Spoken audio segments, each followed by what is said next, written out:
I'd like to call to order the Committee of the Whole meeting for Monday, October 27th, 2025. Clerk Tamer, please call the roll. Nardini. Here. Bastido. Here. Irby. Here. Brennan. Here. Barimas. Here. Bellinger. Here. Shanko. Here. Hill. Here. Bram. Here. Jensen. Here. Toledo. Here. Baker. Here. Nudera. Here. Virgil. Here.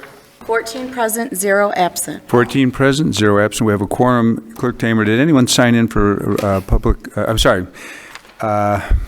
comments, written comment? Okay. Did anyone deliver any written comments? One is posted. All right, thank you. And is there anyone in the audience that has a written comment that they would like to deliver to the council? Seeing none, we'll go to public comment. Did anyone sign in for public comment? No, Mayor. All right. And I see no one here who wants to make public comments, so we'll go right into business before the committee, starting with the review of the fiscal year 2026 budget. City Manager? Thank you, Mayor.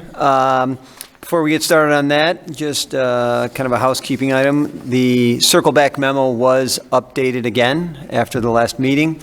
So please review that as we go through, and if you would like more information, please let us know so that we can get that out there as soon as possible.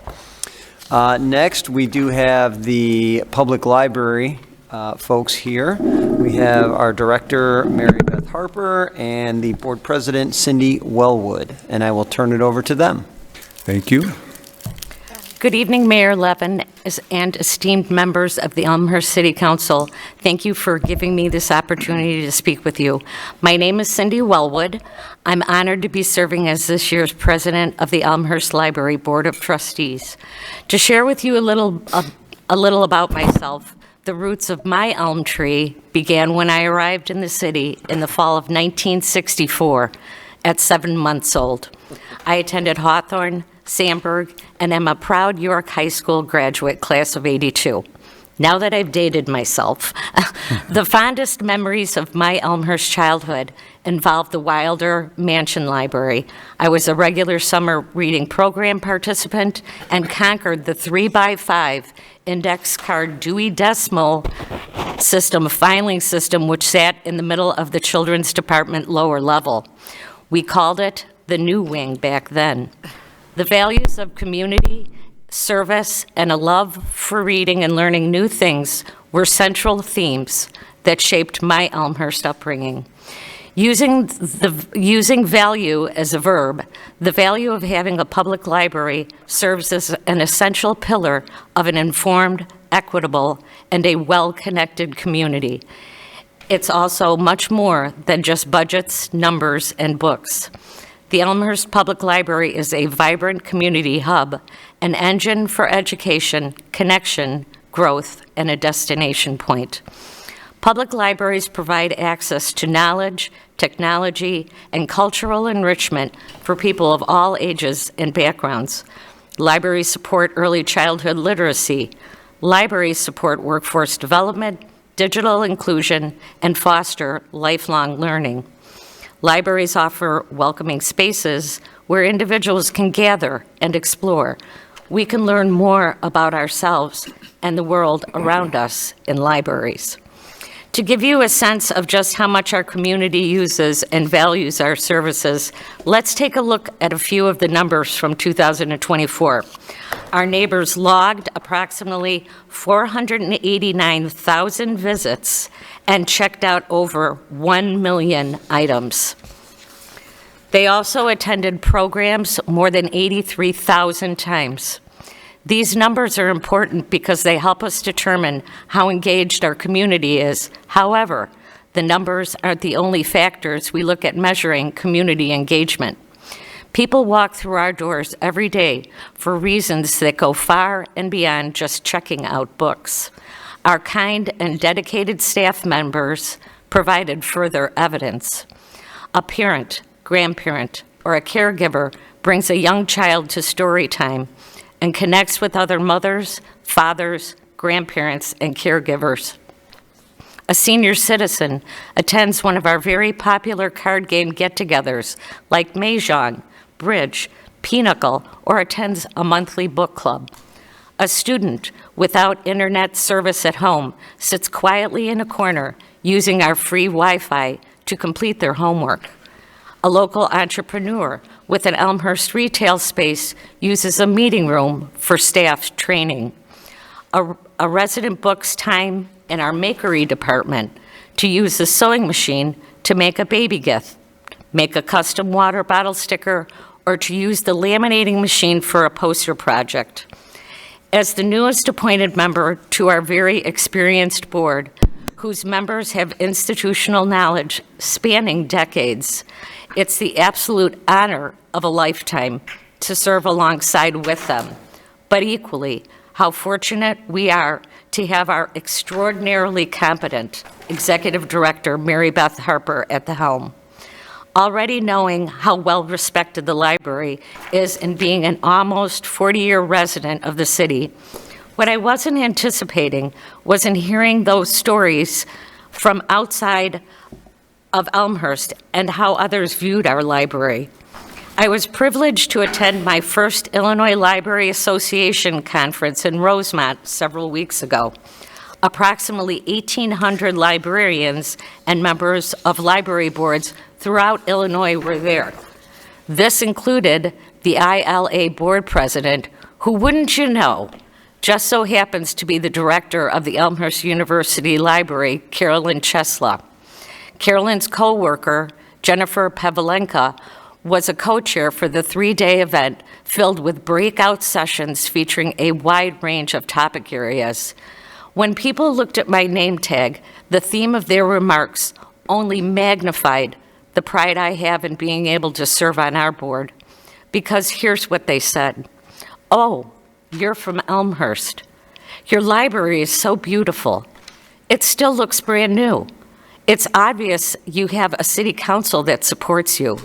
Mary Beth is just great. We visited there to get some ideas for our library. Your library is really unlike anything else."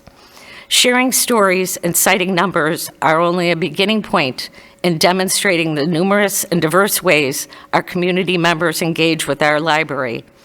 The Elmhurst Public Library sets the gold standard to surrounding communities throughout Illinois. If you didn't know, many communities strive to be just like us. I could give many other examples in how much our library serves our community and neighbors and how fortunate we are. I also know that you already know this because of your steadfast support.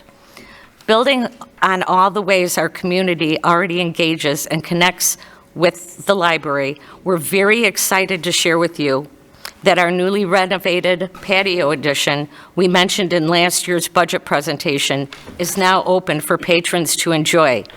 This refreshed outdoor space offers another welcoming area where patrons can read, relax, attend programs, connect with others, or to simply enjoy the fresh air and commune with nature. Featuring comfortable seating, shaded areas, and a robust Wi-Fi, the patio is designed to extend the library experience beyond our four walls and into the outdoors. Whether you're looking for a quiet spot to study or a vibrant space to gather with others, the new patio provides a versatile and inviting setting for all. If you haven't had a chance to see it, please stop by. The Elmhurst Public Library is often called the heart of the community. That's not poetic sentiment. There's ample evidence to support this truth. The library is one of many of the few places left where no one has to buy a coffee, pay an entrance fee, or meet any requirements to enter. You can just walk in and you're a part of something very special. While we continue to provide a welcoming and inclusive space for all, we also recognize the importance of thoughtful and prudent financial planning and decision-making to support our mission and strategic plan. Through all of our accomplishments, we remain firmly committed in being fiscally responsible stewards of taxpayer funds, especially given the current economic climate. This year's budget includes a 2% increase to our levy. We continuously evaluate our income expenditures, and our reserve funds, all the while looking into the crystal ball to forecast the eventual funding of large cost building capital expenditures. After last year's budget presentation, a thorough professional review of our original HVAC system was completed. This central operating system is at the end of its lifespan. In closing, we want to sincerely thank each of you for your unwavering support. From the mayor and city council to the dedicated city staff, your cooperation and expertise make it possible for us to offer such wonderful services to our neighbors. We appreciate your commitment to helping us serve our patrons and your belief in the value of providing a vibrant and a well-cared-for library. We look forward to our continued partnership in maintaining the positive impact the Elmhurst Public Library has given to everyone in our community. Thank you for your time.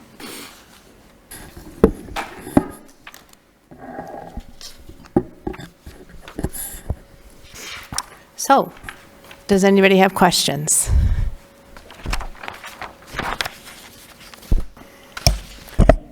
Mayor, we're on page 3.3-3. All right. Alderman Toledo. Thank you. I think I apologize. I think I've asked this question in the past, but I don't remember the answer. First off, I think that what you're doing with your capital replacement fund is great. I love saving in advance of a capital cost.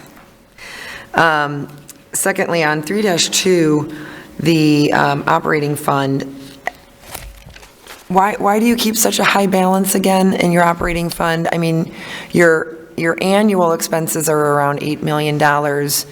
You know, if you keep 25% in reserves, it'd be like 2. You guys are like 5-ish.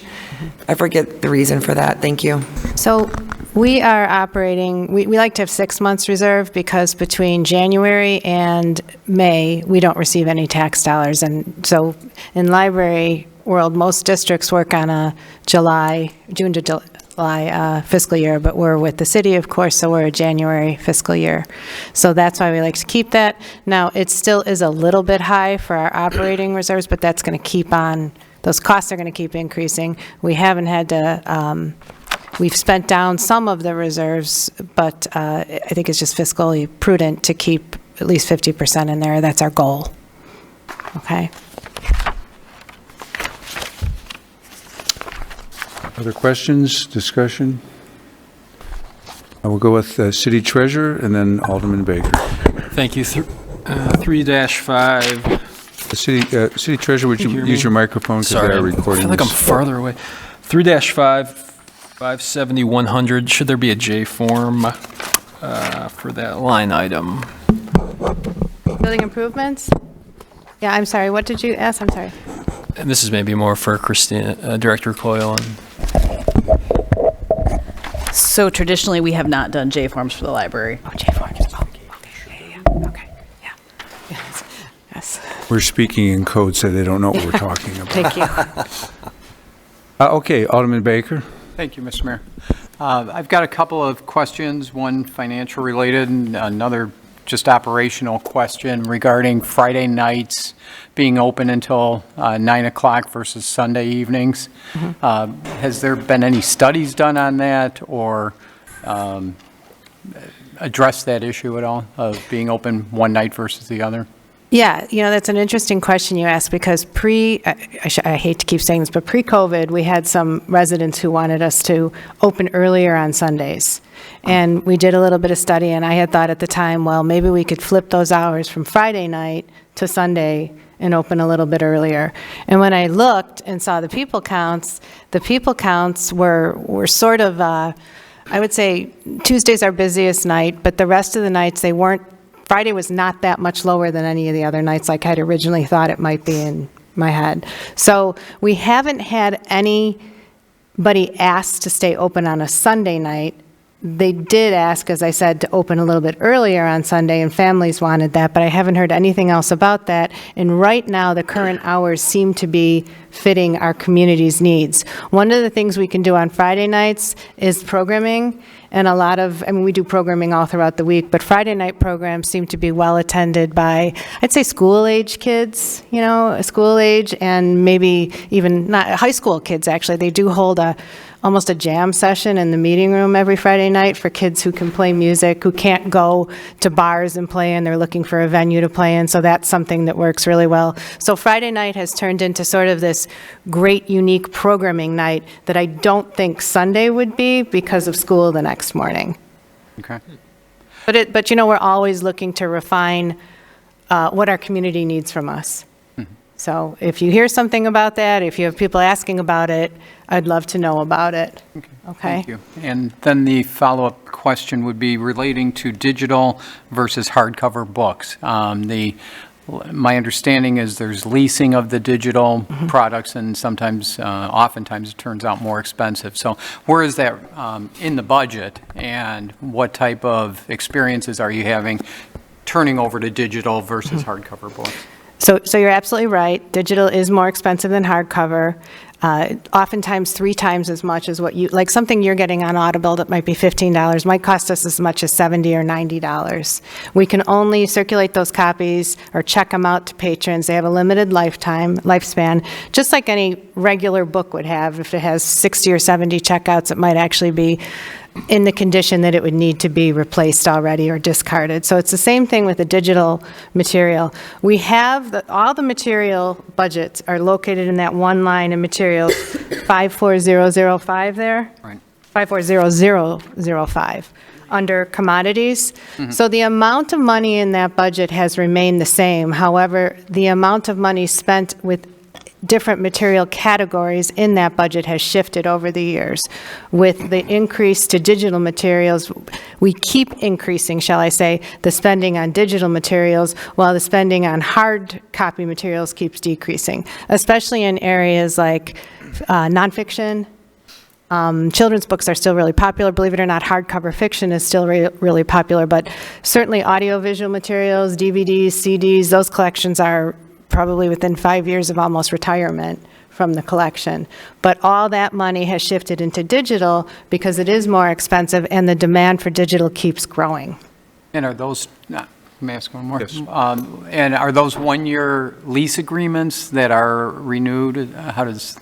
So they're different models. So like with the Libby app, if you're familiar with it, that we actually curate the collection and buy the books, and then after so many circulations, the book's going to disappear off of, we will have purchased it, but we won't have use of it anymore. That is also a consortium with other libraries. And then there's the Hoopla app, which we don't curate that collection. The stuff on there is we pay per checkout, per usage on that, and those materials change all the time because the company is curating that collection. Does that make sense to you? Yeah. It does. So they're different models. Okay. Thank you. Great work. Sure. All right, Alderman Brennan. Thank you, Mayor. So I have one question. I'm going to start with some comments. So I had a meeting with a resident this morning, and as we're wrapping the meeting, I said, hey, what's the rest of your day look like? He's like, yeah, my wife has me running some errands. He's like, I'm going to the library first off, and I was like, that place is great, isn't it? And he's like, Elmhurst hit a home run with that concept, and he reiterated, quite honestly, the freshness and how well it's been maintained. I mean, it's been a number of years, and that was just recent, and it sounds like others, have that point of view. I've recently used the Makery on numerous occasions for, wedding things for friends, like Yetis and, laser etching, a Yeti, for example. Friendly staff. I need a lot of help. So they were wonderful. And when I was done, it looked like, so I bought it off the shelf someplace. So it was awesome. So now to my question. So awesome work. It's really a crown jewel. Thank you. So parking's always been a topic, at the library. I know we have on Sundays. Recently we've had, the Elmhurst French Market, et cetera. The times that I've been there recently, I did get a new library card, by the way. I didn't have a library card before. But it's always really busy. Every time I've been there, it's really busy. So what's the status with parking and, any concerns or issues there? So right now, it's been good.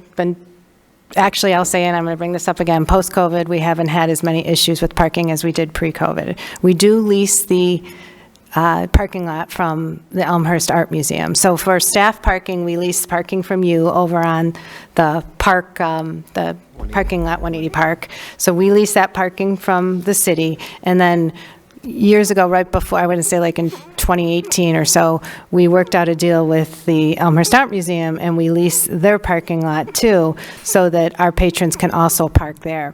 We used to have a lot of patron complaints about parking. In fact, it was my #1 complaint, and we were always trying to figure out what we could do. We talked to you about different things, that piece of land over there, what we could do, a parking garage, whatever. Lately, I haven't had as many complaints because I think combined with how we have tried to alleviate back-to-back programming, especially like story times. At one point on Tuesdays, we were having a back-to-back story time, and it was bringing in like almost 90 people to a story time. Now, granted, that's not 90 cars, but there were still a lot of cars. So we've stopped doing this back-to-back programming. We've also stopped allowing meeting room reservations between the busiest time of day, which is 3 and 5 o'clock. Now, some people don't love that, but we're still able to accommodate patrons all those other hours. And what we figured out with the 3 to 5 meeting room, it was the people who could get a meeting room were happy, but so many other people were really unhappy because they'd be coming to the library and not being able to find a place to park. It really upset our senior population too, because they can't park far away and walk oftentimes. So I think because of some of those changes we made to how we're programming and how we're scheduling programs and how we're scheduling meeting rooms, on top of leasing the parking from the Elmhurst Art Museum, we've alleviated some of the problems. So right now, we're good. The other thing is the growth of digital materials. I mean, let's face it, a lot of people are checking materials out from home. I just had a story from someone when I was at the conference Cindy mentioned. She's the director of the library I was at prior to coming to Elmhurst, and she said her brother-in-law lives here in town, and he's on a fabulous trip literally around the world, sailing or something wonderful like that. And she set him up on all of his apps before he left, because she's a librarian and knew about Libby and Hoopla. And he's off off the coast of Indonesia somewhere checking out books from the Elmhurst Public Library. I mean, that's a fabulous story to hear, but it also speaks to digital materials and that everybody doesn't even need to come into the library anymore. The other great thing we do have, which we always had, but it does help alleviate some pressure, is that drive up. There's people who love to just go and pick up materials. So I think kind of a combination of all those things has alleviated parking enough that I'm not getting the complaints I used to get. We're still very often crowded, but not as bad with people driving around and really complaining and looking for parking as we used to be. Awesome. Good to hear. Thank you. Thank you. Alderman Bram. Thank you. A couple of years back, I made a statement that I didn't visit the library very often, bless you. And I promised to go to the Makery, and I accomplished that. I met that goal. I've been spending, due to my odd work schedule, pretty much almost every Monday since the budget came out at the Elmhurst Library, which, like I said, due to my work schedule, I'm able to go in the middle of the day. And I will tell you, it is incredible that you see all ages, myself included. I'll categorize myself as a middle-aged man, but from younger people to what looks to be families to seniors, retirees, all throughout the day. And it honestly astounded me. Some just doing a puzzle by themselves. I don't know, it's the community puzzle table or something like that.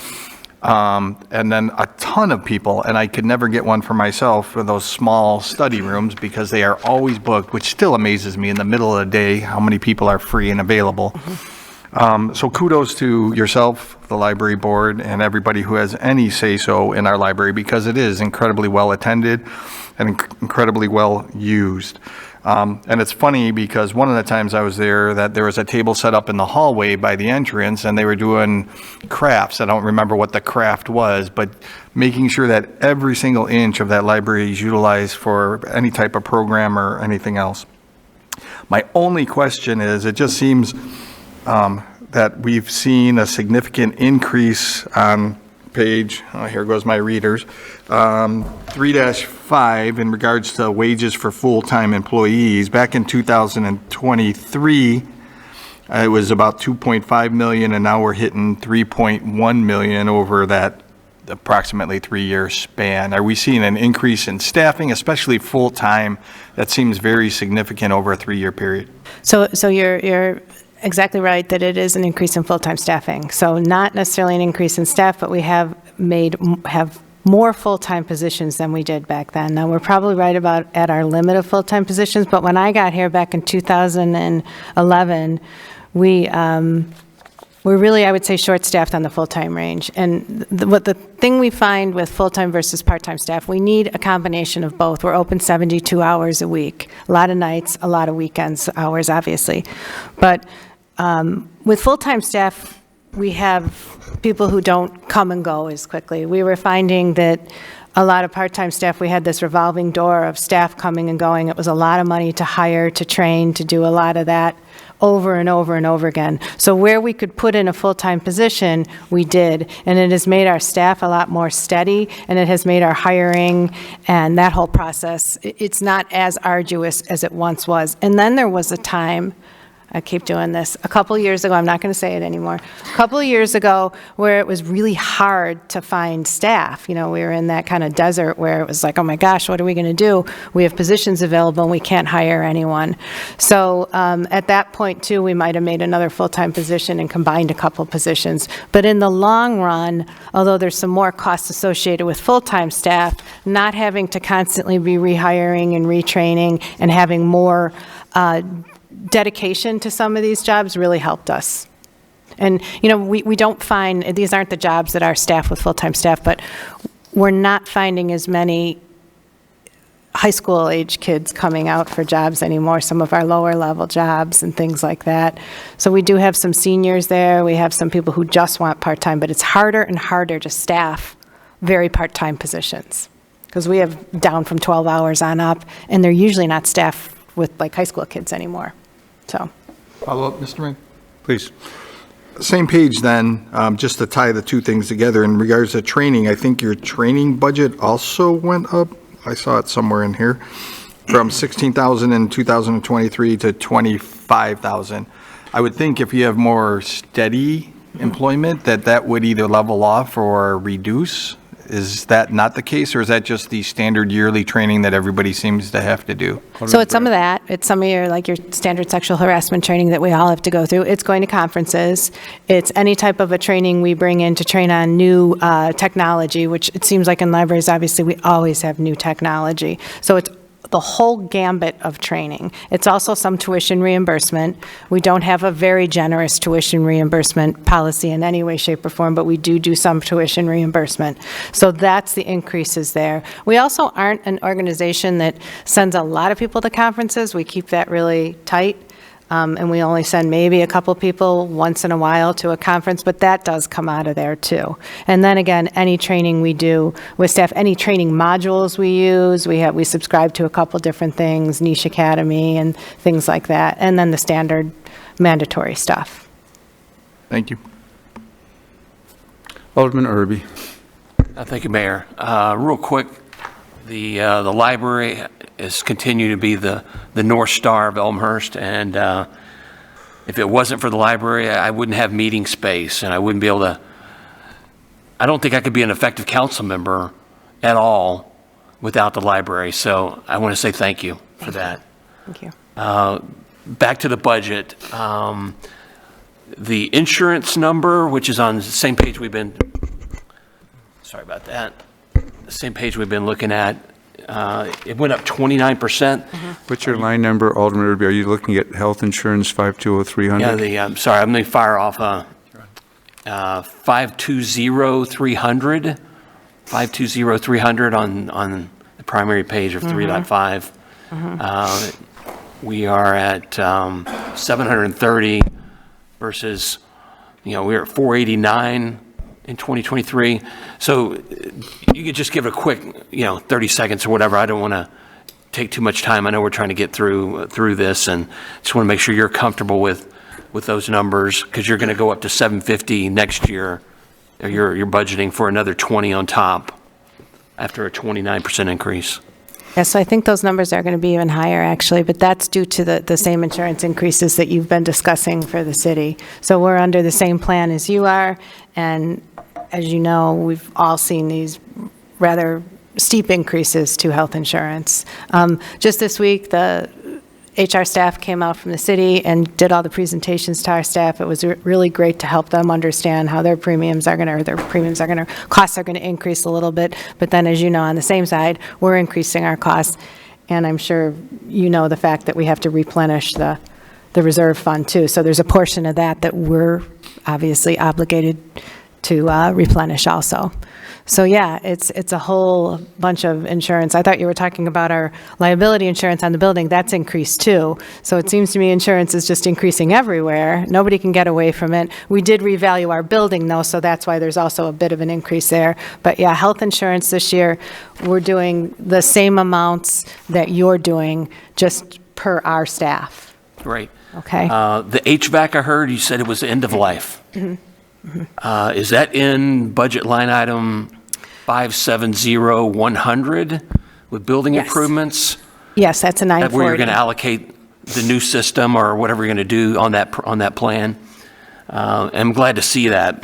That's always been my standard question the last 2 years is, if you remember, I always hit you up on that question. Right.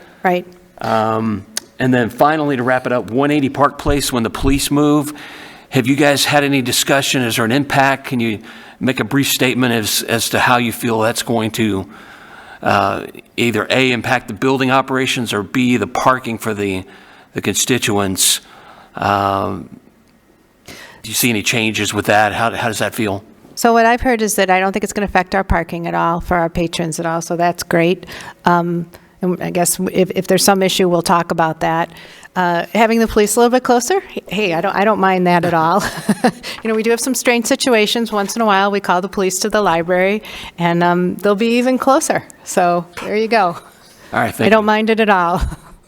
That's all I have, Mayor. Thank you. Thank you. All right, anyone else? Alderman Nardini. Thank you, Mr. Mayor. We have tough budget considerations this year. I look forward to approving your budget as proposed. I challenge anybody to go to a library in DuPage and find a better one. To quote Mike Brennan, you're a crown jewel of Elmhurst. Thank you. Thank you. All right. I usually go first and say all the great things, but I thought this year I'll let everyone else say the great things. I'm glad the crown jewel line came out twice, so it is a crown jewel, and thank you both for making it that way. So I think we will conclude the library portion. I was going to say I consider myself middle-aged too, but we'll talk about that later. All right, thank you. Me too, older middle-aged. Thank you so much, everyone. I really appreciate all your support. We can't thank the city staff enough for everything they do for us. Really makes things so much better in Elmhurst. Thank you. Thank you. All right. Police Department? Yeah, so as we transition, just to tag on to what Mary Beth said, we were having a conversation before the meeting regarding the cooperation between the city and the library. And quite frankly, and it gets to a little bit of what Alderman Irby was asking about, there's a tremendous amount of money saved in the library being able to use HR from the city and finance from the city and a lot of overhead that if they were a district, they would be paying on their own. So it's a great relationship that we have, and I just want to make sure that everybody understands that and appreciates it. And I know I won't be long-winded here, but I want to say I told Jim too, I do attend city director meetings. There's specific libraries, district, city, village. There's not as many city libraries as there are district libraries, and city library directors meet and they discuss all these issues, and everyone's always complaining, and it gets to me and I'm like, oh sorry. And it's really a nice place for me to be, but it's so, it really stands out to me when I attend these meetings what a great working relationship we have here. It's been that way since we came on board. We were discussing it beforehand. Our predecessors fostered all of that too. And I think it just makes everything work well. And I really believe our community loves it that we work so well together. So thank you, everyone. Thank you, Jim. Thank you, Christina. Thank you, Cindy. Thank you very much. Nice seeing you. Chief, come on up. We are moving to page 2-43.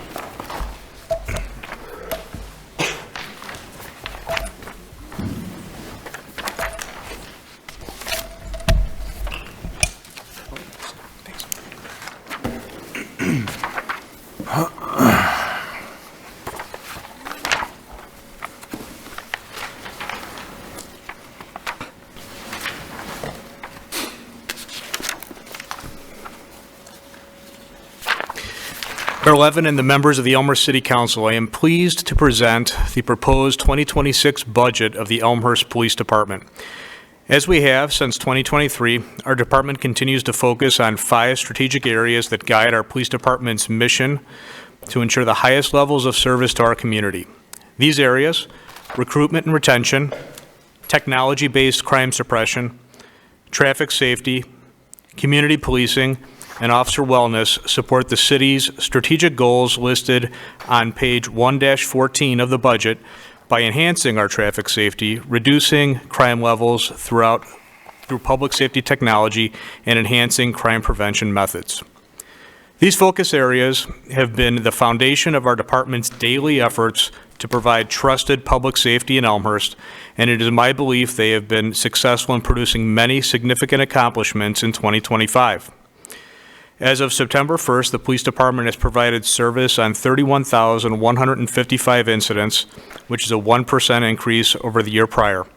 Of those, approximately 40% are responses to 911 calls, and 60% were officer-initiated activities. Elmhurst continues to rank number 1 with the highest number of 911 calls for service of the 22 municipal police departments served by DUCOM. The department filed 297 felony criminal charges, 517 criminal misdemeanor charges, and 350 citations for violations of city ordinance. This is a 5% increase over the year prior. Also, as of September 1st, 162 crimes against persons have been reported, which is a 2% increase. 335 property crimes have been reported, which is a 5% increase. Serious crimes, like armed robbery, continue to be low. However, we've seen an increase in misdemeanor battery and property damage offenses this year. Traffic collisions are statistically flat at 952 year-to-date compared to 2024, and remain well below 2019 levels, where we saw approximately 16% more traffic collisions on our roadway. The department issued approximately 7,000 traffic violation citations, which is a 4% increase over last year, and 7,196 parking citations, a 25% increase over the year prior. The Alliance Against Intoxicated Motorists rated EPD a top 10 police department in DUI enforcement statewide, as we came in number 7 in total DUI arrests. The Traffic Safety Unit responded to approximately 80 traffic concern locations with study and sustained enforcement. Our 2 summer traffic safety interns performed data collection at specified locations, and EPD distributed 600 yard signs as part of our community slowdown campaign. We had an excellent turnout for our annual neighborhood roll call program, with 800 residents attending, which is a 30% increase over last year, and our summer mobile patrol program focused on e-bike and e-scooter enforcement and public order issues in our commercial business districts. The department trained 9 new employees this year, and 7 of our employees retired or resigned. The Elmhurst Police Department continues to be a Tier 1 law enforcement agency by the Illinois Law Enforcement Accreditation Program, placing us in the top 5% of Illinois agencies achieving this status. Looking ahead to 2026, we will continue the replacement of our legacy ALPR cameras in town to replace failing cameras due to their age, some of which are 9 years old, and add a new ALPR location at I-294 and the County Line Road exit ramp, which is a new entry point to North Elmhurst. We'll use our IDOT Sustained Traffic Enforcement Program and IDOT DUI training grant to continue to improve traffic safety in Elmhurst. We'll use the Organized Retail Crime Grant to enhance safety and security in our commercial retail areas. We look to recruit and hire 3 full-time police officers to fill our current department vacancies. The largest lift for the police department in 2026 and our major goal will be working with the city team and contracted firms to complete the architecture and engineering of the police station project during the estimated 12-month timeframe.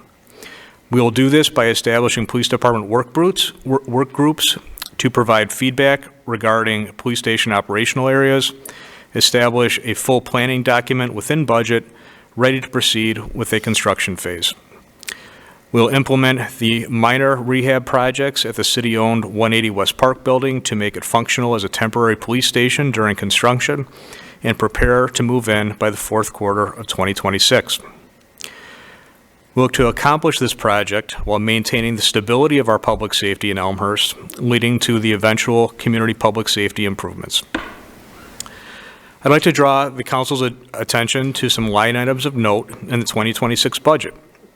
First, I'd like to draw your attention to grants, which is line item 530550. I'm happy to report that we had an excellent year obtaining state grants to fund important functions of the police department.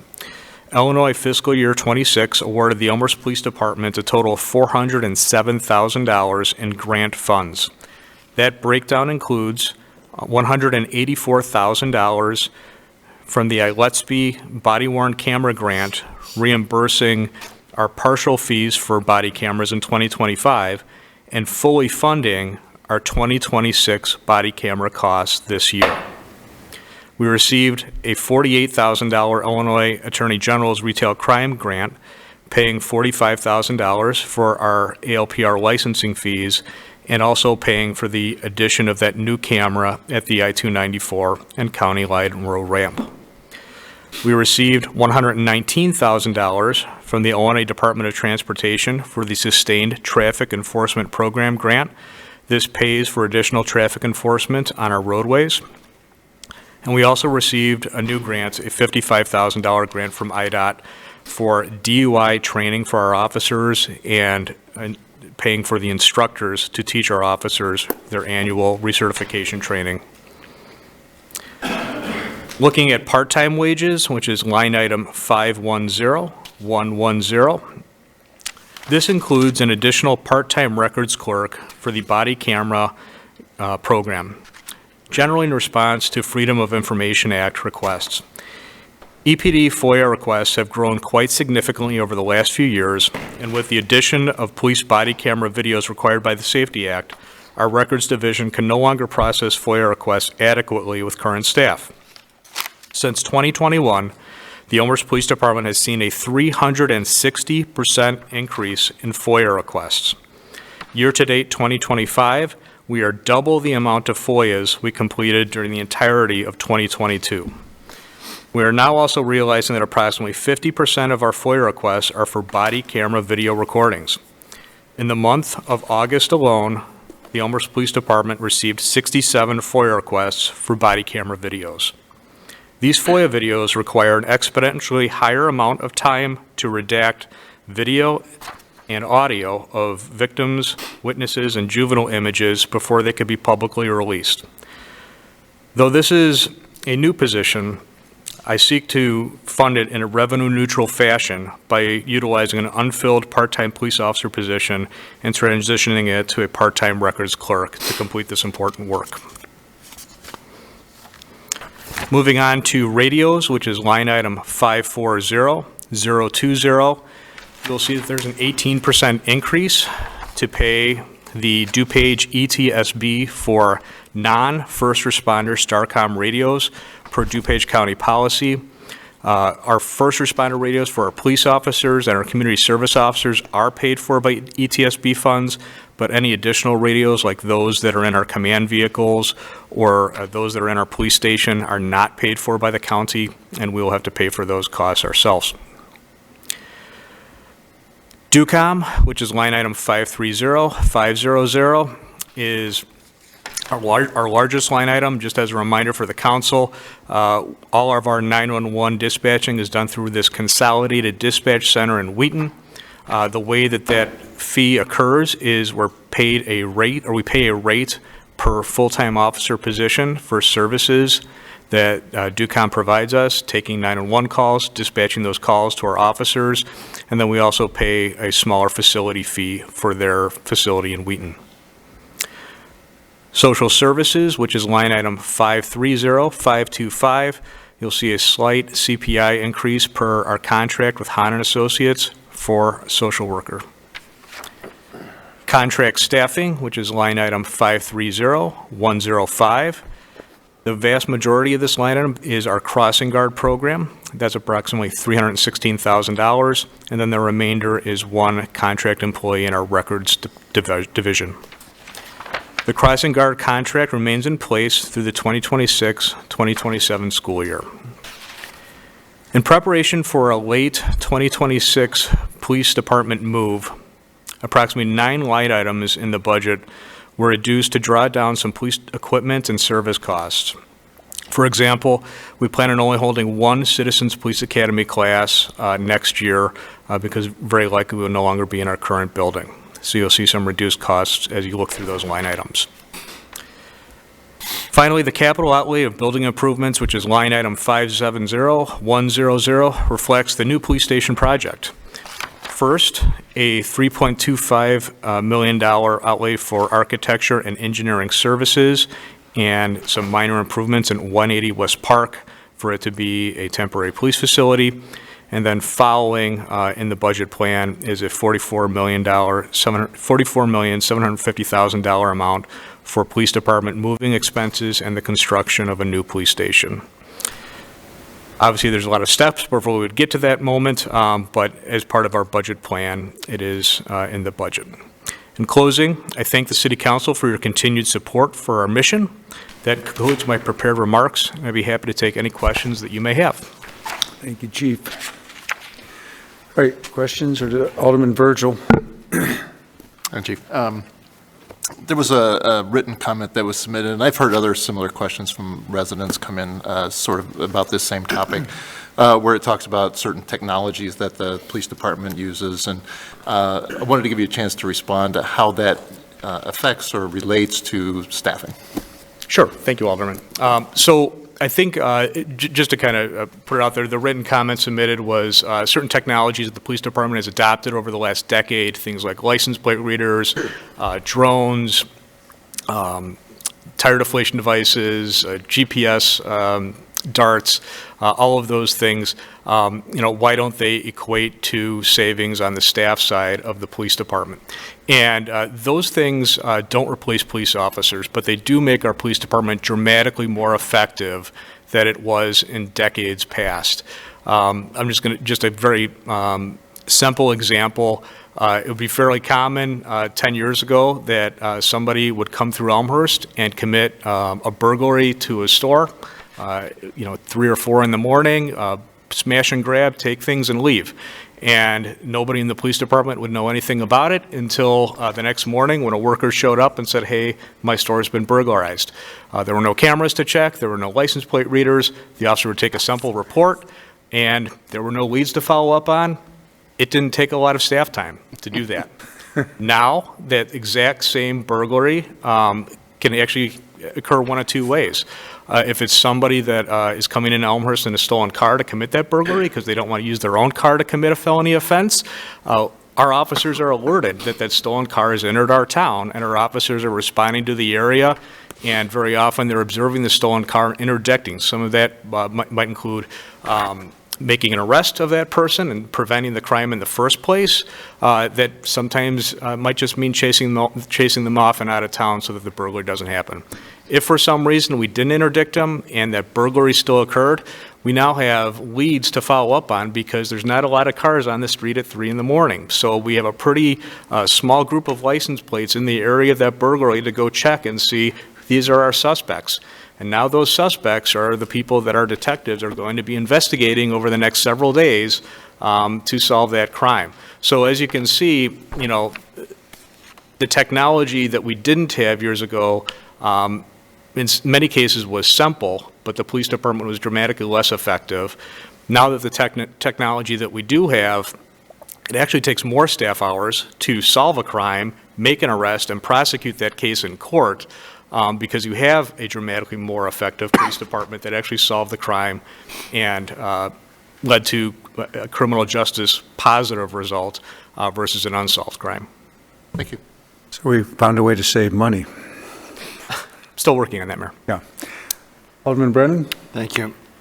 So I'm on 2-43, line item 530105. You had mentioned contract staffing. Majority of this line items, the cross guard guards for the District 205. Did you say that contract's is up for renewal in 2026, or what is? So the current agreement is in effect through the 2026-2027 school year. So after that school year ends in end of May 2027, we will have to negotiate a new agreement or proceed down some other avenue. Okay, thank you. The second, in your opening remarks, you had referenced, you know, retirements, departures. I think the number was 7-ish. You then folded into that some part-time, you know, hours going, the budget for that coming from an unfilled full-time resource. What are your plans as far as backfilling and filling those 7 openings? So just a slight correction. It's part-time to part-time for that records clerk position. So we have an unfilled part-time police officer position that I would seek to make a part-time records clerk position next year. So that would be revenue neutral. As far as full-time staff goes, as I sit here today, we have three full-time vacancies. You know, those vacancies in a department our size, you know, are not dramatically high, not dramatically low. It's kind of like routine hiring over the next few months. We just completed a application process for lateral and entry-level police officers. We have approximately 150 applicants that will begin working through that process through the Board of Fire Police Commission, seeking to bring on board those officers, bringing us to the budget level of 68 that we have been at for the last several years. Okay. I have a follow-up to that, and then Proceed. one more. Okay, thank you. To that, you had also, sorry, I lost my train of thought here real quick. I'll come back to that. So my next question's with respect to the police station. So as we get through the design, you know, for the police station, is the plan to hopefully look to get some grants for the build of that? Is there that possibility, or is those dollars not something that's out in the environment today? So we did apply for a police technology grant. We're still waiting for an answer on that, but we hope to receive some dollars for technologies that would end up in the new building. As you can imagine, a police station has lots of technology, cameras.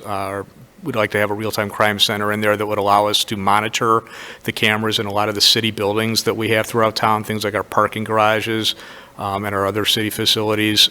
So we would utilize those funds for that technology. That's a federal grant, and I don't have a straight answer for you right now on the future of that grant, but we did apply for it.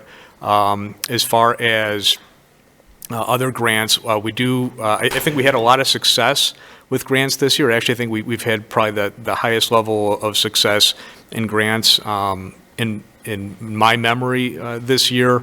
It's a great thing that our entire body camera program for next year is fully funded through grant funds, and Elmhurst taxpayers do not have to pay for that. And that's an approximately $150,000 cost next year alone that was borne by the grant. So we will continue to apply for grant opportunities that are out there.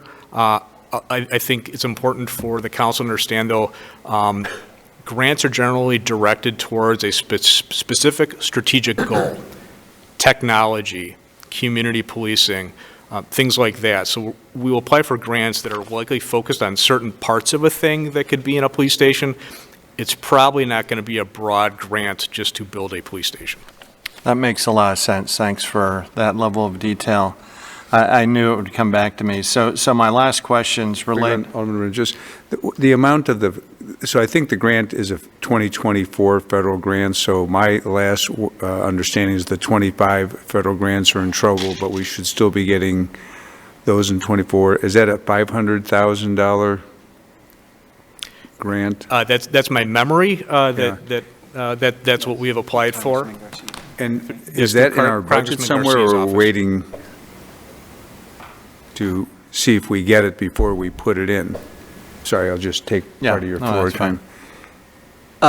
You're asking, are we waiting? No, that was through Congressman Garcia's office. Yeah. And my understanding is that money has been allocated. We don't have it in the bank, but. No, I'm asking if we have it in the budget. We do have it in the budget. All right, thank you. Back to you, Alderman Brennan. All right, thank you.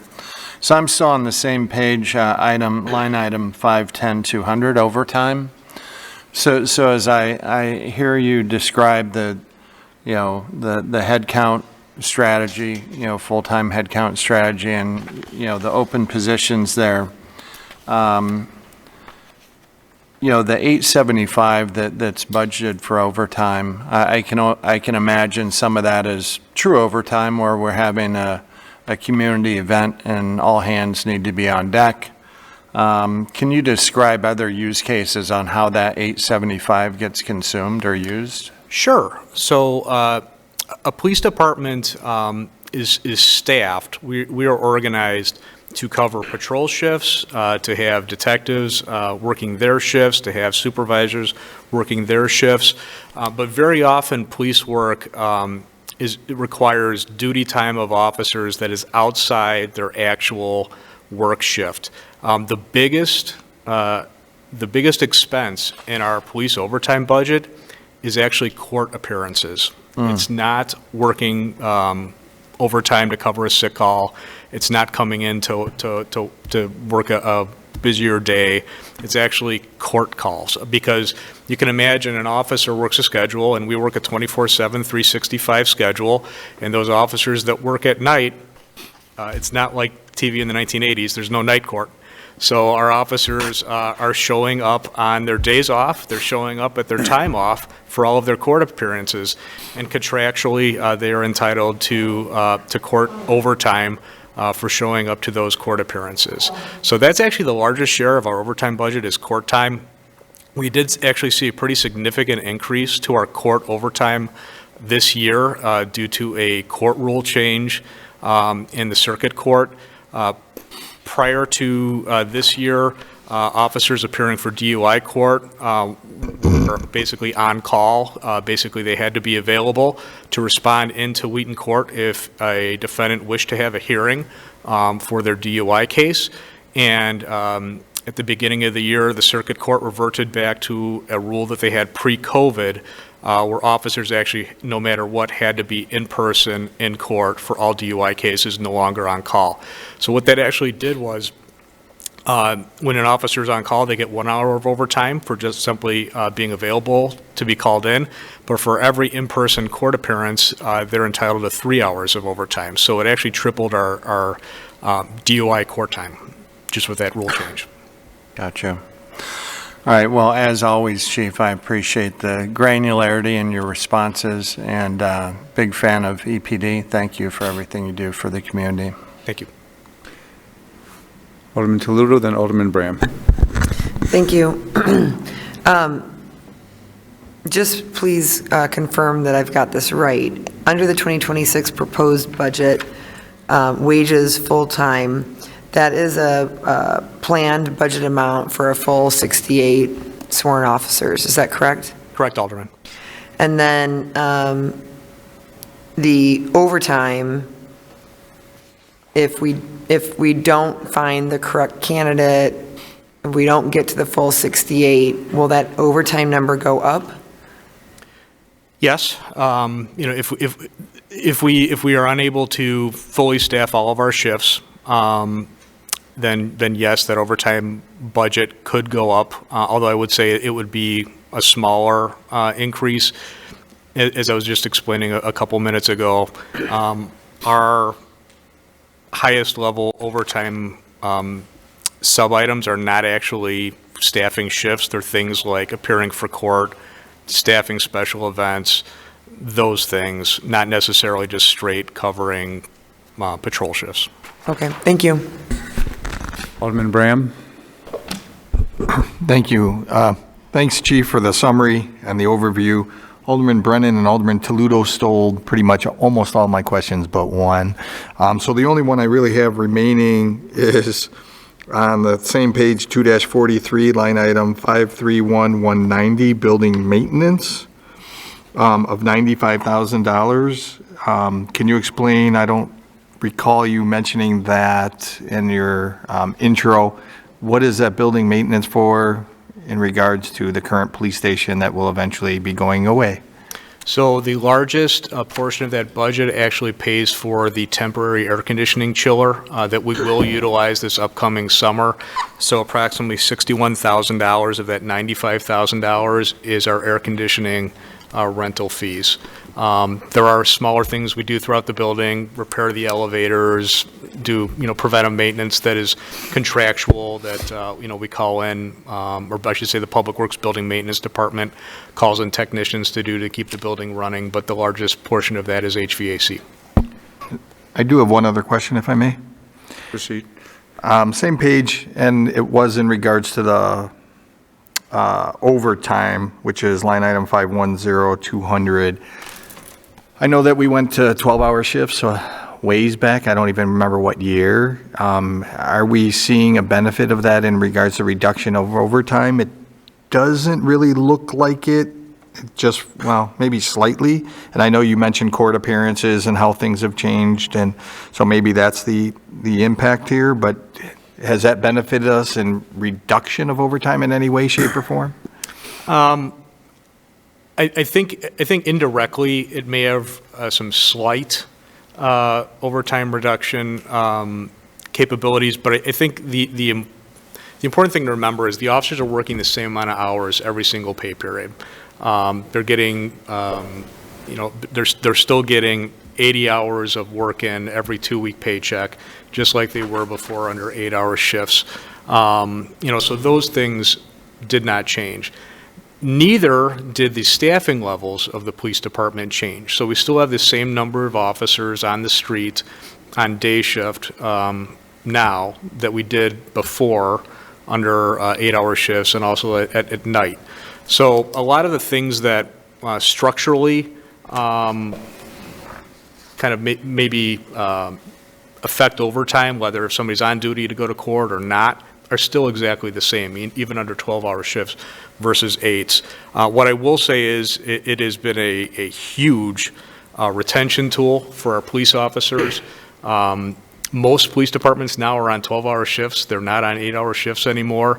All of our surrounding departments are on 12-hour shifts. They're no longer on 8-hour shifts. It is becoming the industry standard, if not the standard now at this moment. So it's something that I believe we've been able to be successful with. One of the things that we had several things that we told the FOP that we were going to monitor when we began doing this 12-hour shift experiment, if you will. We wanted to make sure that we didn't see skyrocketing overtime. We wanted to make sure that crime levels were going to stay the same. We weren't going to increase crime in the community just to give police officers more days off throughout the year. And, we wanted to make sure that it was fair and equitable and that at the same service levels that the community had had expected would remain the same. We started our first 12-hour shift year in 2020. If you look at the crime stats, I think if you look at the traffic crash stats, over the last few years, we've seen a reduction in crime levels over the last 5 years. We've seen a reduction in traffic crashes over the last 5 years. I believe the community still has the same level of respect for the quality of work that the officers of the Elmhurst Police Department are doing. So I think 12-hour shifts have been a net positive in that we've been able to retain our officers, not go back to days where we had dramatically lower staff levels and lower quality service to the residents. Thank you. And thanks to you as well as the rest of the police department. I know we have the best police department. I appreciate, keeping up with technology and utilizing that to make sure that we do our due diligence throughout town. So thank you to you and the rest of the staff. Thank you, Alderman. Well, Alderman Hill. Thank you, Mayor. This may be more of a question for Director Coyle as city manager, but with the under capital outlay on 2-44, the amount for 570110 building improvement, does that also include the cost to set up 180 Park initially for the move in late 2026? Yes, it does. We expect that to be fairly minimal considering the condition it's in. The chief and staff from Public Works have been over there quite a few times looking around to see what needs to be done. And we continue that process right now, but that is included, yes. Okay. And if a follow-up, if I may. Related to that, Chief, I know you mentioned some cuts that you were able to identify in terms of being able to vacate the building, I guess we're using a majority of 2026, but it sounds like they'll move a schedule for fall or something like that this time next year. Yes, do you think we get a circle back that sort of details the savings we're realizing there by not utilizing a full year of improvements compared to previous years? Or maintenance and improvements, I should say, on the existing equipment? Alderman, are you talking about maintenance and improvements on the current Correct. station? Yes. Thank you. Alderman Erbley, then Alderman Bastido. Thank you, Mayor. Real quick, I want to give a big shout out to the police department for the Citizens Police Academy, and I want to invite the rest of council to participate in going to the Citizens Police Academy. I highly recommend it. Back into the budget on cars, your fleet. I want to give you a big shout out for 5 or 4 cars at $284,000 total in the budget. Before we hit line item number, page 244, hopefully I'm right, 590911, vehicle replacement contribution. That's at $614,400 versus $284,000. With 4 or 5 vehicles, I know one of those 5 vehicles is a $10,000 forfeiture vehicle, so that would really take it down to 4 or 4 plus whatever. That puts your recycle count on the fleet, if you had 42 vehicles, at about 8.4 years. That sounds like a nice improvement. Does that tie back? And again, my question boils down to, how are you guys liking the EV Blazers? All right. Going to cover a lot of ground with this answer. Yeah, All right. I took it full circle for you. Yeah, so for 2026, there are 4 vehicles proposed for replacement.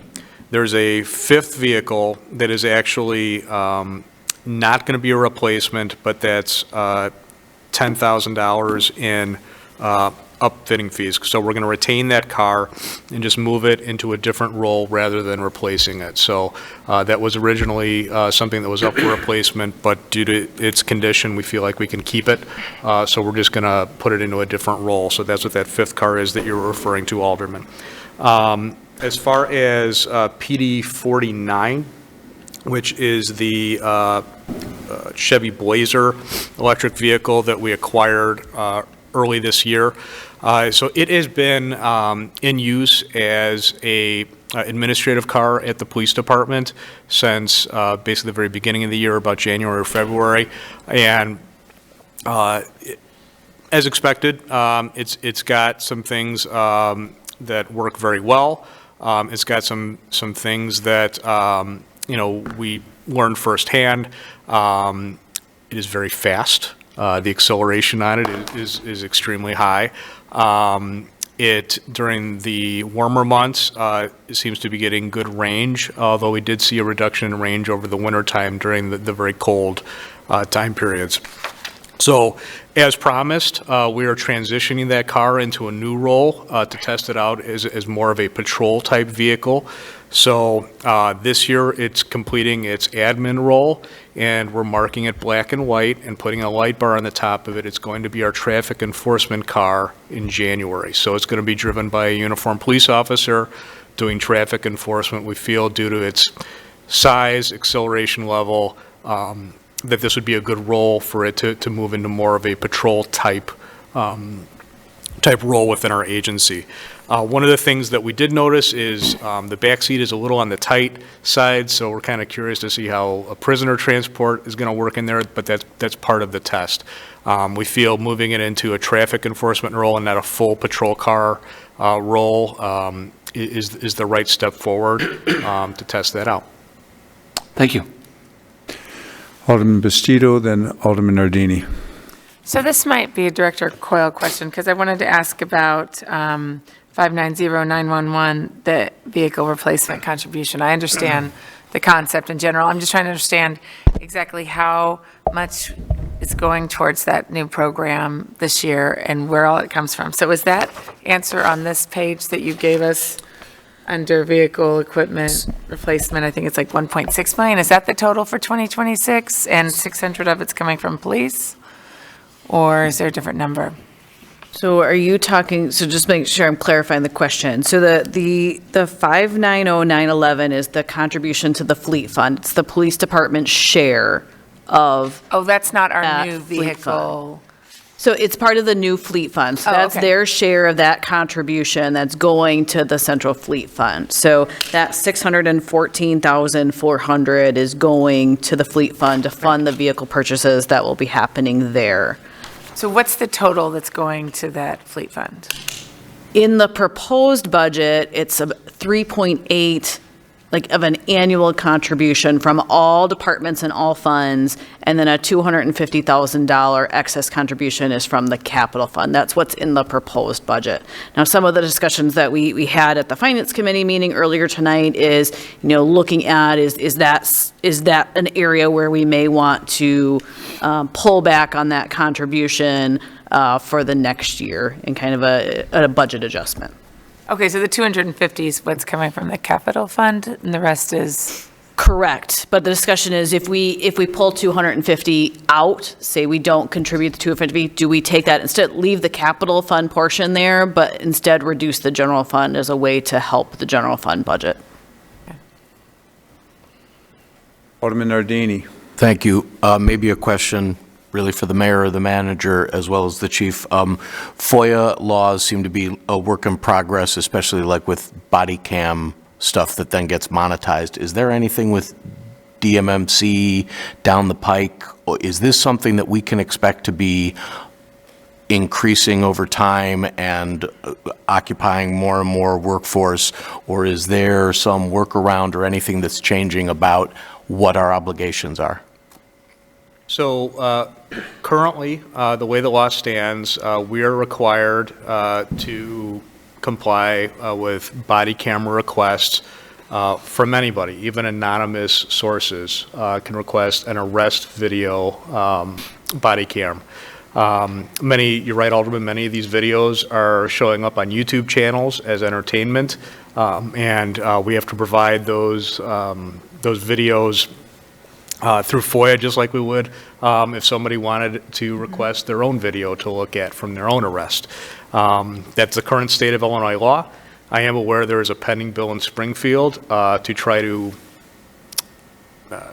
try to hone that in a little bit to something a little more reasonable. That's a pending bill. It's still not in effect. I think even if the bill passed, we would probably still need this part-time position still to manage the body camera video. I think this is a good incremental step forward to try to handle this, just because the amount of FOIA requests has increased dramatically. I'll supplement that. DMC does have, actually the bill that's in Springfield is our bill, DMMC. And what we've found is that there are people from out of state, from everywhere. We're essentially funding their videos on YouTube so they can get clicks and make money off the advertisers. And the heavy-duty cost is all the license plates that have to be redacted, all the people who aren't part of it.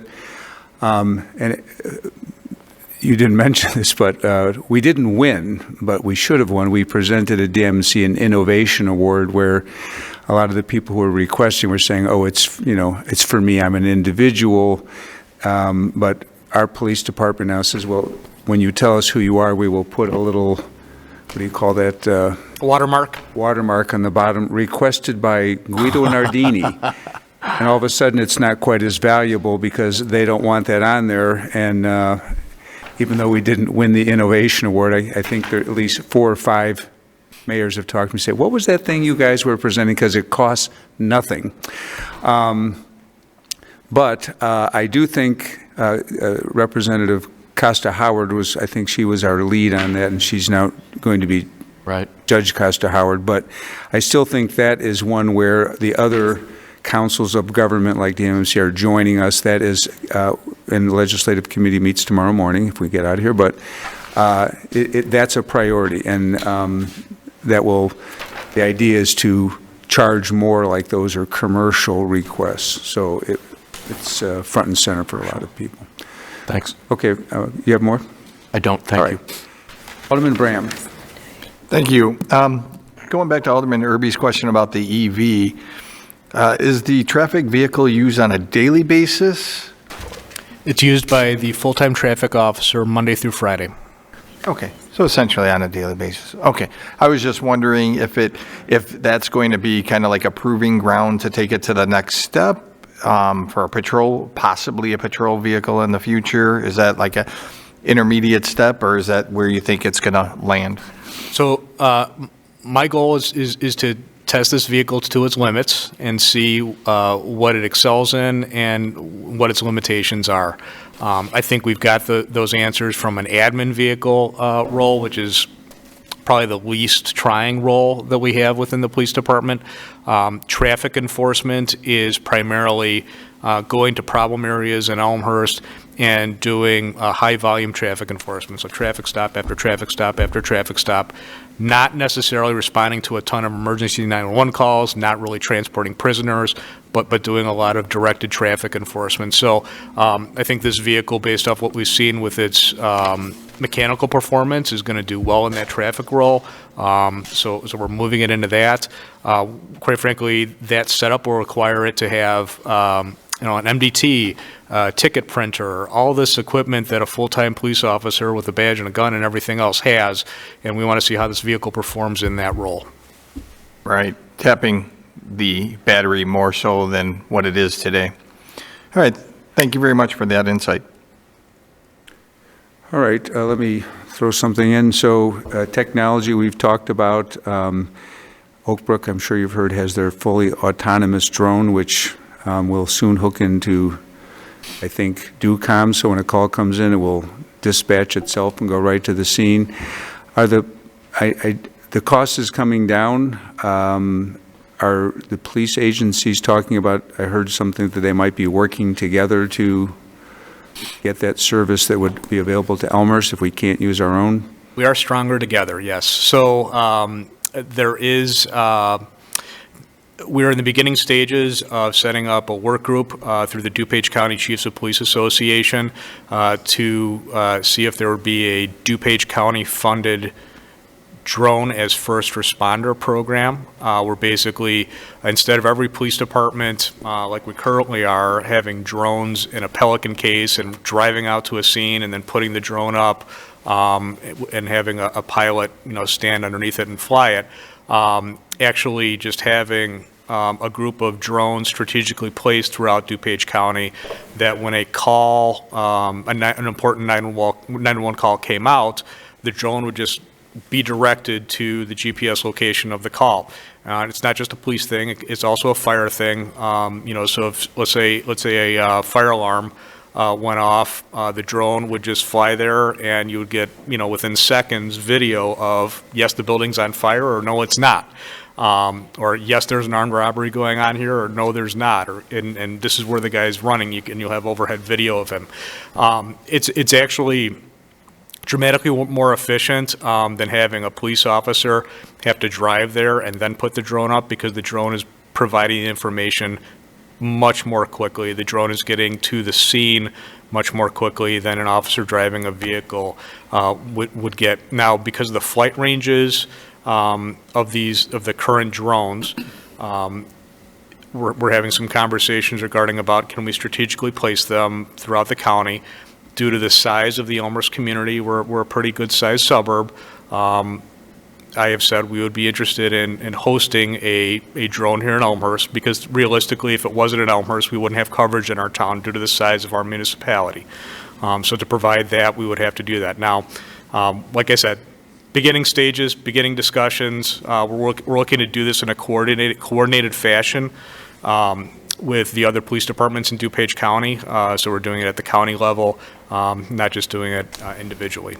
So, and for the council members who haven't seen it, and I don't know why you would have unless you've gotten arrested in Oak Brook, but the call comes in, it's on top of the police station, there's someone's breaking into a car at Nordstrom, it's there in 30 seconds, 400 feet, and it can read the license plate. The people who are breaking in don't even know that they're being watched, and by the time a police car gets there, a lot of times the action's over. So the reason I'm asking is I think it's a game-changer technology. Is that something that's in our budget, or is that something we will wait and see what it costs? The current, it's not in our budget. The current financial situation that we're looking at is that DuPage County would actually fund this. So as county funds would theoretically, after their board approves it, fund it, basically we just need to take it to our council for Elmhurst to be a host location. So that's the current plan that we have. We just started this work group to begin working on this. The next steps will be figuring out which actual brand drone we want to go with. Whatever it is has to be integrated into the DuPage County 911 system, so that when the call comes in, it can feed the data right to the software of the drone for it to get to the call, so that it's not a manual entry where somebody has to transfer things from one system to another. So it's going to take a little bit of work to make sure all these technologies work with each other and work seamlessly. I'm glad to hear the county's paying for it. I don't want to belabor technology, but then there's the grappler, which I just became familiar with. One of the things we do is when people take off on high-speed chases, we have a liability issue. Oak Brook chases, we don't chase as much, but the grappler kind of sends out a line that wraps around your wheel, and you can keep driving if you're the offender, or your axle might get ripped off. But are we looking at something like that, and do we know what the cost is? The grappler is something that we have looked at. It's not something we've chosen to implement. We feel like we have success with our automatic spike strip boxes and our Star Chase GPS darts. We now have 4 squad cars that have the bumper-mounted Star Chase deployments on the front, and we've had a lot of success with that. The important thing to note about the grappler is it basically destroys the car. That's something to keep in mind. Also, you need a very large vehicle to mount the grappler on. It basically can only be mounted on something that's a full-size four-wheel drive SUV. So our current Ford Explorer, police interceptors, are not going to be able to effectively carry that piece of equipment. So you also have to get extremely close to the vehicle to deploy the grappler.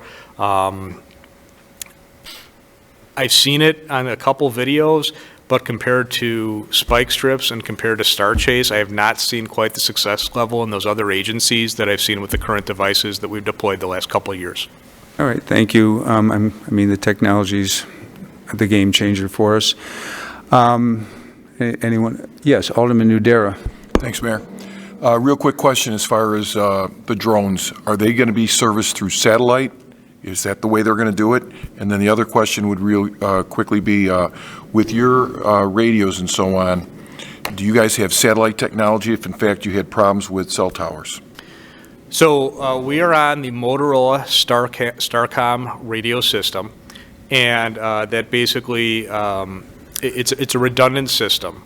So we have these digital channels that the radios work on, and if for some reason it loses that digital channel, it actually reverts to the cell phone based system. So there are some places in town where the buildings have extremely thick walls, or let's say you go into Elmhurst Hospital and you're in the x-ray wing or something like that.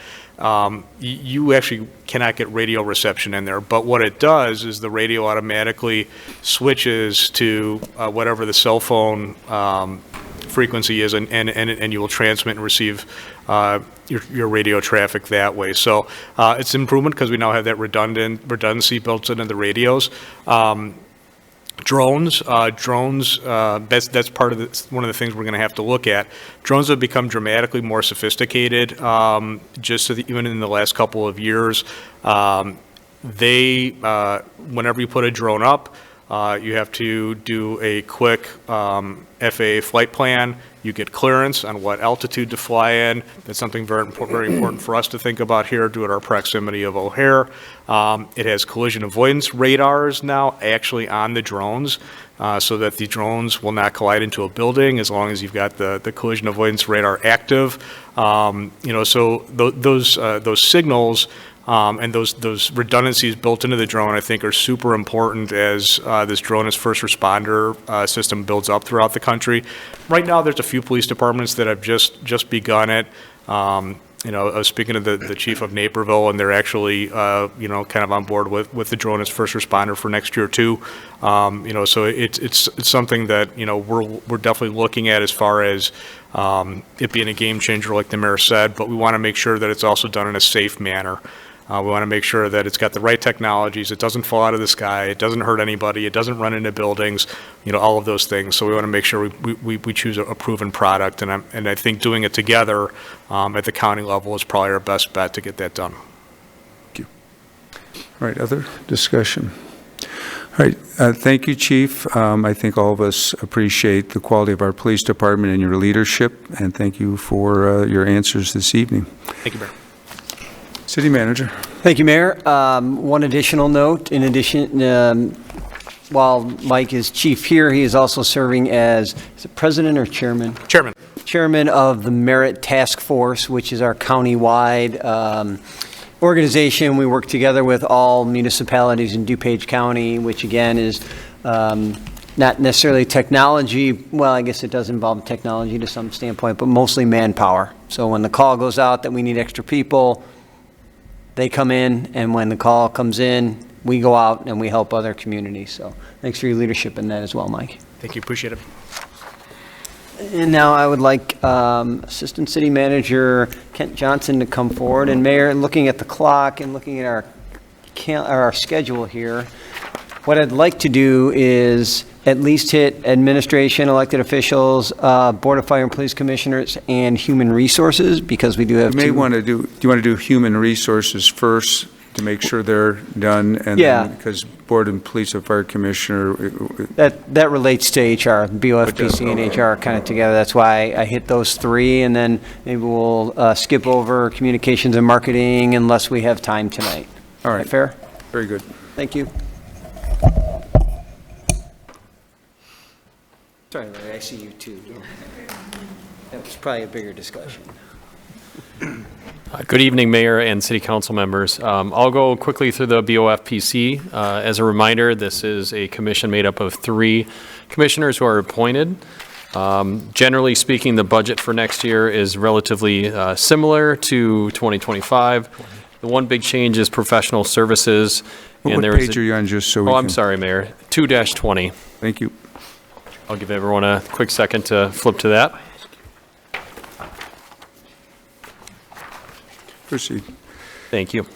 Professional services, 530110. There's a slight increase proposed for 2026, and then a drop proposed for 2027.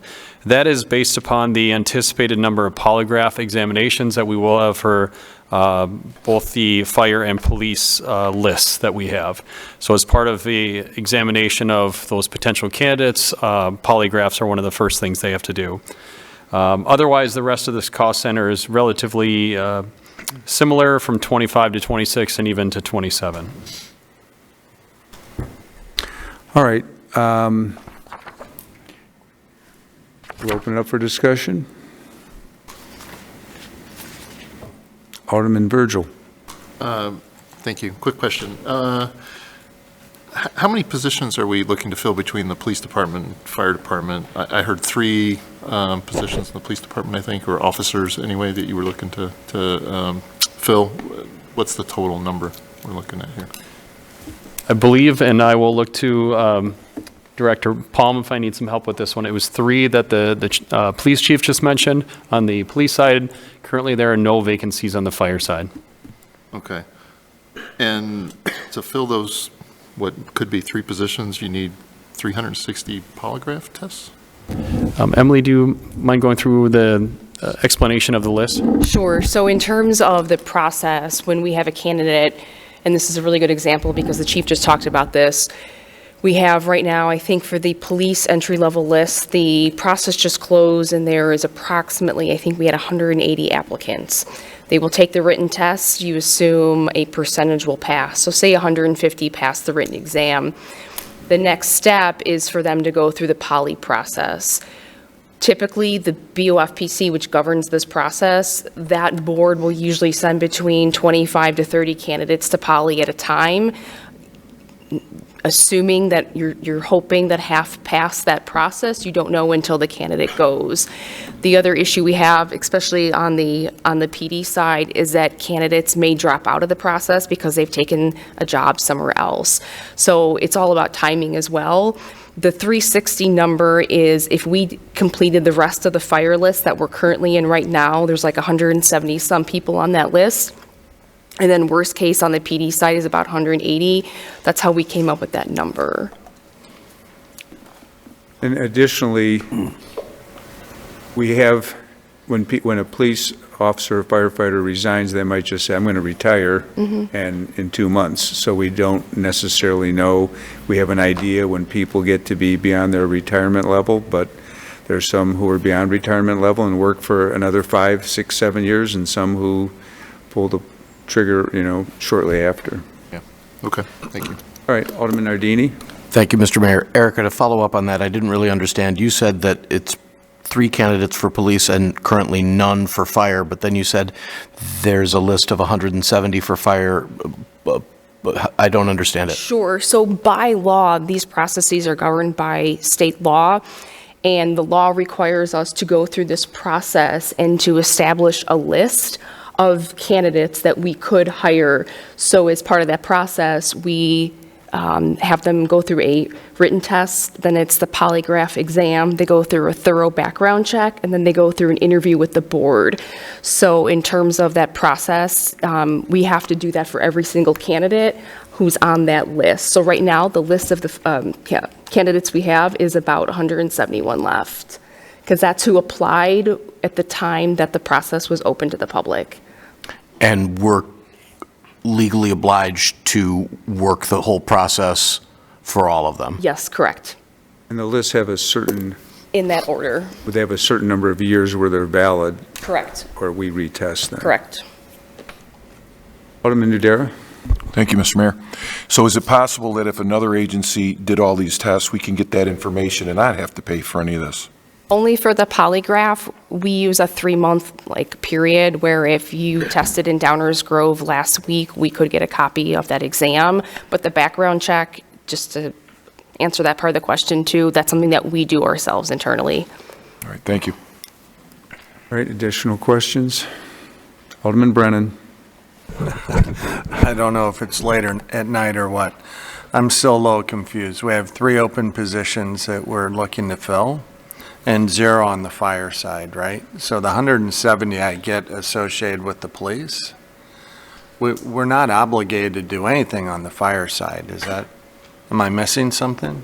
No, we do want to have a list that's active and have a couple candidates that are at the farthest point of the hiring process. So as somebody had mentioned, if someone decides tomorrow in the fire department, I'm going to retire, we don't want to be at ground zero for starting the process of going to poly and then going to background and then going to the interview, because that process takes months. So what we like to do is send candidates in groups or batches of about 25 to 30 to at least poly, background, and then we interview them.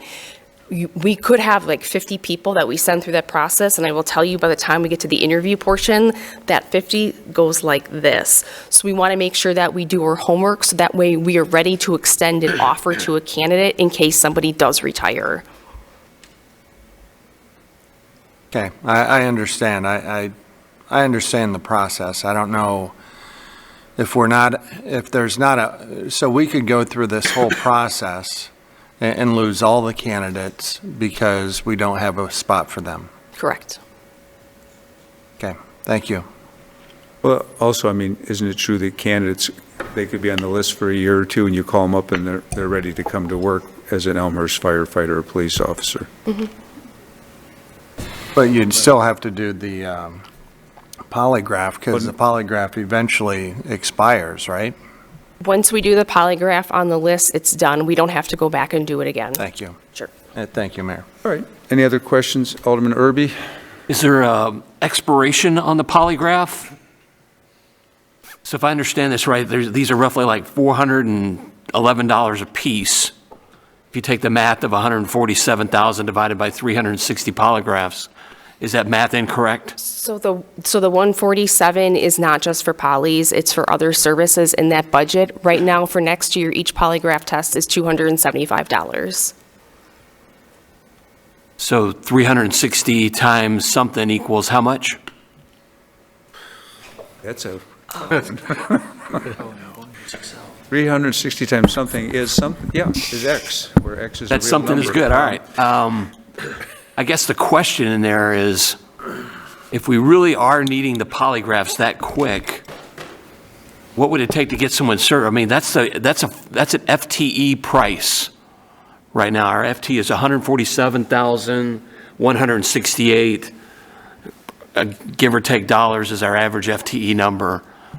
That is our FTE number. So would it be better to hire this and bring that service in? With the time constraints? Is your question, Alderman, is it to hire a polygraph tester? Is that your question? Yeah, part-time, whatever, I don't know. You have to be certified through this. There's a certain licensing process. You have to be certified through the state of Illinois. Yeah, like a driver's license. I have one of those. Well, that's good. So, Alderman Irby, I think that the license, I don't think the licensing is that relevant, but the fact is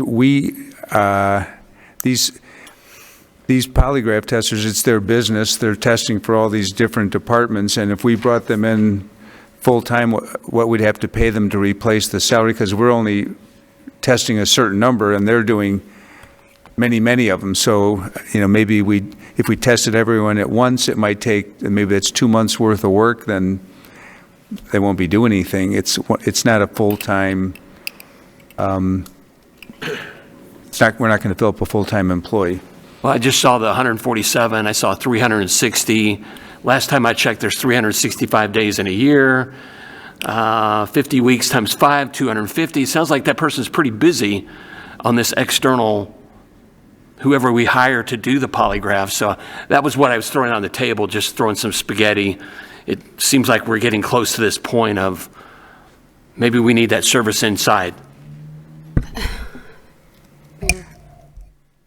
Alderman Vramus? Thank you, Mayor. May I ask, how much did you say it was per polygraph? 75 next year. $275. Yep, in 2026. 99,000. That's 100,000, yeah. Spaghetti fell off the wall. Thank you. SpaghettiOs, all right. Okay, a good, I mean, it's a thought.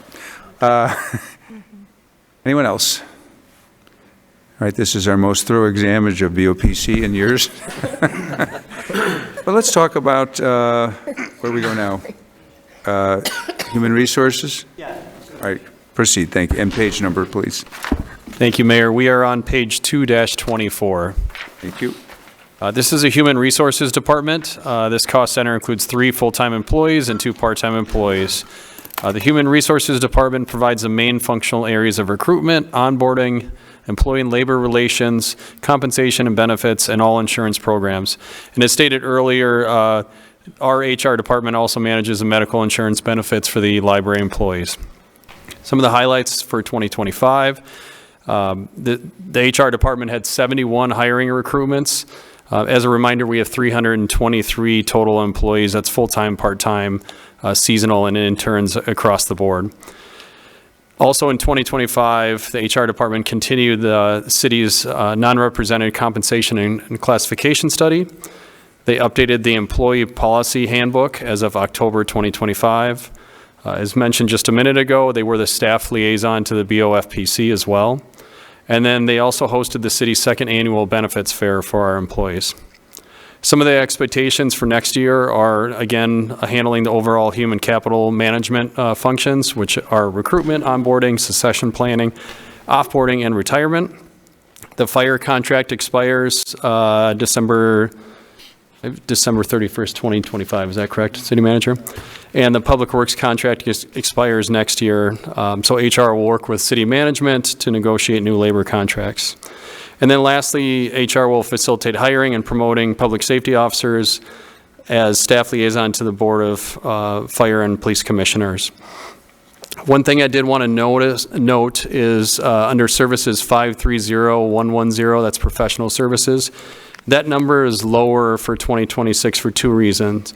Last year in 2025, we had the comp and class study, which I mentioned, that will be completed. So that one-time effort every 3 years or so will drop off for next year.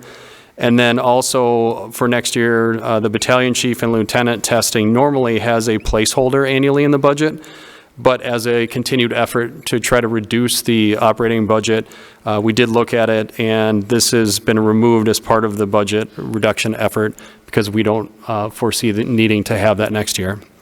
So with that, I'd be happy to answer any questions. All right. Open for discussion. Alderman Hill. Thank you, Mayor. I remember we just talked about this in the Finance Committee, so maybe this is the same thing or separate or related. The tuition reimbursement, 520500, is that, remind me, do we have a pre-existing program of tuition reimbursement? And we supplemented that based on our policy discussion in Finance Committee. But the number is the same, or how is that going to work, or how is that reflected? Sure. So, sorry. Previously, it was for full-time employees, and as part of that discussion, we added part-time employees. They will still come out of that budget. It has remained the same, even if 1 or 2 extra part-time employees take advantage of that. I still think that we'll find ourselves within that budgeted amount. Makes sense. Thank you. Other questions? All right, let's move on to IT, right? Thank you. Is that where you want to go? Well, I think we can. I don't think it'll go more than 10 minutes. Okay. Well, you tell me. We can make that happen, Mayor. All right, if it goes 15, then at least we'll get one department out of the way. The IT budget is on 2-25.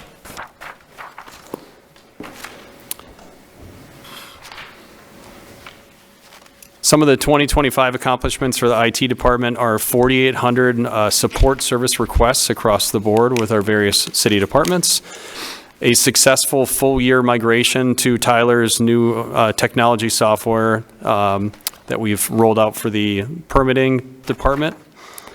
We started that March of 2024, so 2025 was our first full year. Also, the IT department has been very busy helping the police department with some projects. We updated the squad car mobile data terminals, we call them MDTs, and updated live scan. Those are all tools that help the police department do their functions. IT also began the process of implementing a third-party cybersecurity monitoring service to further fortify the city's cybersecurity posture. As Larry can say, we're battling cybersecurity every single day, and that is only ramping up. And then lastly, Larry, our IT director, has been working on new badges for more secure door access here at City Hall. So the elected officials will hear more about that in the next couple months. It will be an effort to replace the keypad we have on all locked doors to get into secure areas at City Hall. Some of the objectives for 2026 will be adding on to Tyler Technologies' software platform with utility billing and human capital management platforms. The latter is HR's software portion of Tyler, and I know Director Coyle has been working very hard with IT on the utility billing probably for the last 12 months plus. IT is also going to work on the fire department's MDT upgrade, security camera upgrades at both Fire Station 1 and 2, which is a continuing effort to get cameras at all of our city facilities. Deployment of Microsoft SharePoint and Teams for enhanced city collaboration, and the continued use of utility fiber optic cabling to reduce expenses as it relates to city data lines. We've been adding fiber lines for several years now and have seen a reduction in costs as we drop fiber circuits from third-party vendors. Looking at the 26 budget, line item 530611 is subscription-based IT agreements.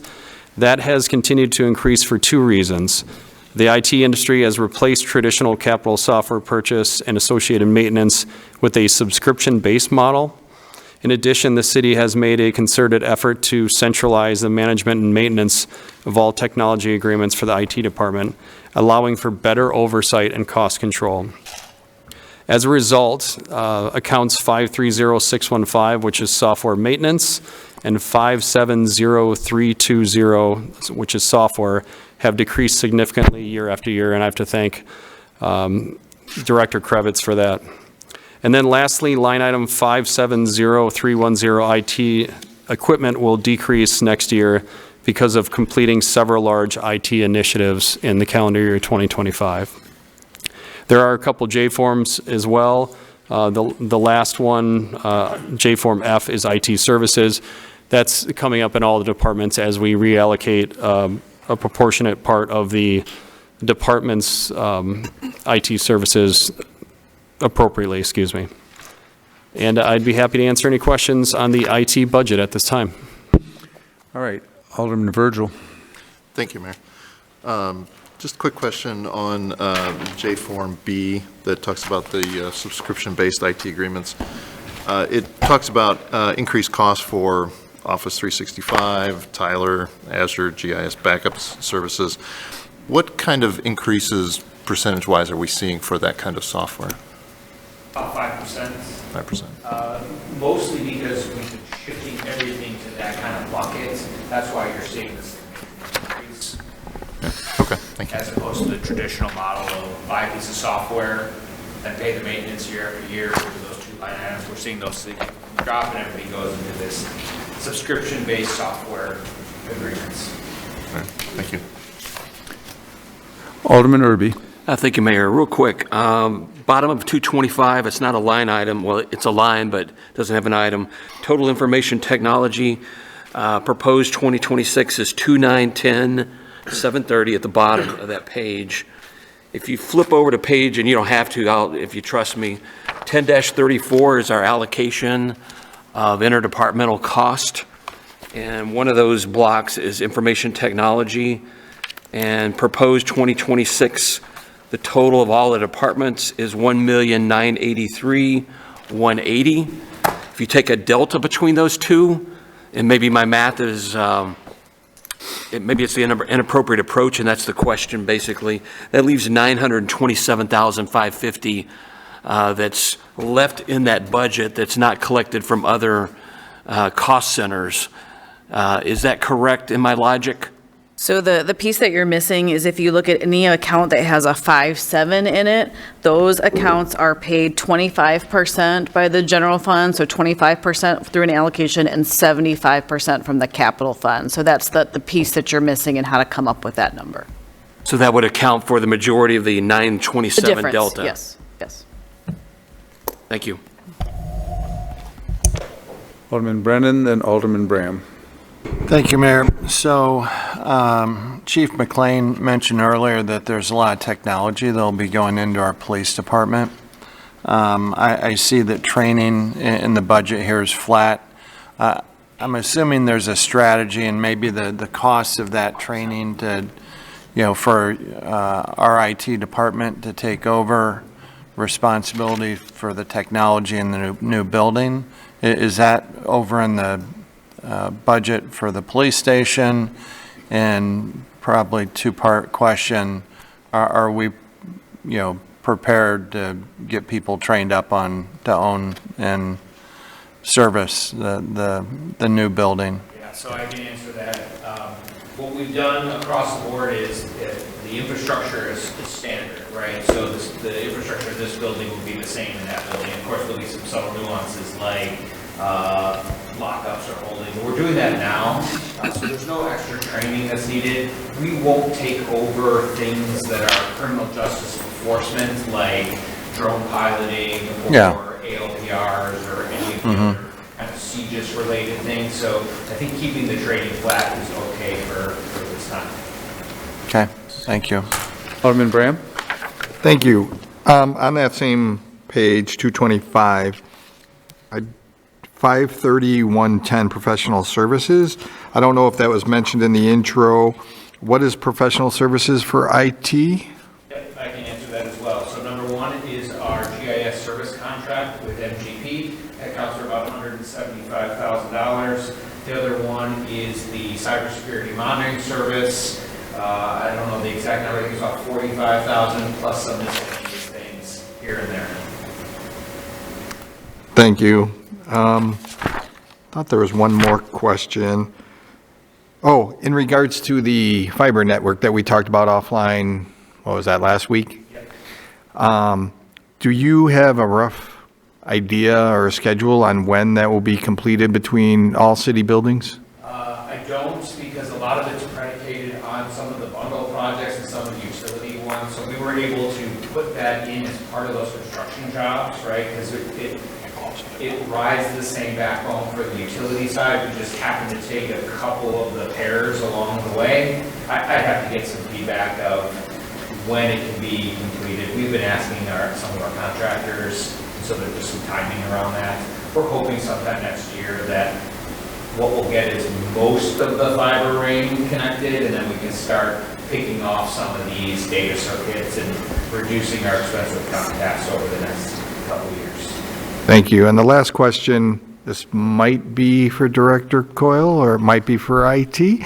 The billing, and that was already mentioned tonight, the billing system, are we on plan for early next year or even late this year? So the target right now is going live just after the new year. So January 5th is the current time frame. Great. Thank you. Other questions? I have one. Are we going to, I think it was in finance, we were talking about going to a Teams phone system? Is that what There's some Teams integration, but it's not fully Teams. Are we getting a new phone system? We are. We're in the process of planning that right now. We're waiting to get some hardware, and then we're going to be rolling it out. All right. So we're anticipating within the next 30 days. Okay, excellent. All right, I think we will, well, it's right, 10:01, so we'll break here. Any closing comments, City Manager? Nothing tonight, thank you. All right, thank you all. Good discussion. May I have a motion to adjourn? Alderman Hill with a motion, Alderman Toledo with a second. All in favor say aye. Aye. Any opposed say nay. We are adjourned. Thank you.